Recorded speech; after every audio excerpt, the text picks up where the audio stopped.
তেল ছাড়াই মোটর সাইকেলে পাকা সড়ক দাপিয়ে বেড়াচ্ছেন চালক। কিন্তু এটি এখন আর মোটর সাইকেল নয়, ইঞ্জিন খুলে রূপান্তরিত করা হয়েছে প্যাডেল চালিত বাইসাইকেলে।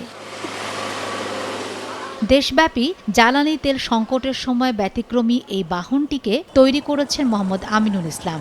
৩৮ বছরের এই যুবক দীর্ঘ ২৫ বছর দেশের বিভিন্ন জায়গায় মেকানিক্সের কাজ করে বর্তমানে তিনি নিজ উপজেলায় একটি ছোট ওয়ার্কশপ চালাচ্ছেন।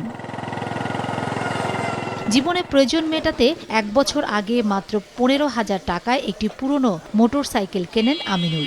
সেটিই ছিল তার প্রতিদিনের যাতায়াতের একমাত্র বাহন। তবে সাম্প্রতিক সময়ে জ্বালানি তেলের সংকট, দাম বৃদ্ধি ও তেল সংগ্রহের সময়ক্ষেপণ তাকে ভোগান্তিতে ফেলে। বাধ্য হয়েই নিজের দক্ষতা কাজে লাগিয়ে মোটর সাইকেলটির ইঞ্জিন খুলে সেটিকে প্যাডেল চালিত বাইসাইকেলে রূপান্তরিত করেন তিনি। কম শক্তি ব্যয় করে গতি বাড়াতে প্যাডেলের সাথে লাগিয়েছেন স্প্রিং। বাইসাইকেল চালাইতে যে প্রেশার দিতে হয়, এটা সেই প্রেশার লাগে না, কিন্তু জোরে ওই গতিটা নাই, কিন্তু একটু মাঝাম ধরনের।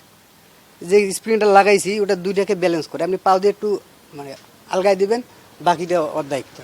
এটার গতি আমি আরও বাড়াইতে পারবো, এটা আমি আল্লাহর কাছে আশাবাদী। এখন তো মধ্যপ্রাচ্য 4% 2% আছে, 4% আমি গতি বাড়ার চেষ্টা করব। সেটা আমাদের সাইকেলটার কাঁটাটা হচ্ছে বড়, ওটা লাগাইতে হবে ছোটো। ওটা সাইকেলের কাঁটা থাকে ছোটো, রিং থাকে বড়, কিন্তু আমার ওই অপশনটা ওখানে করা নাই। ওটাকে আমি একটু লেদের কিছু কাজ আছে, পয়সা করে দরকার আছে, ওটা আমি ধীরে ধীরে করে নেব।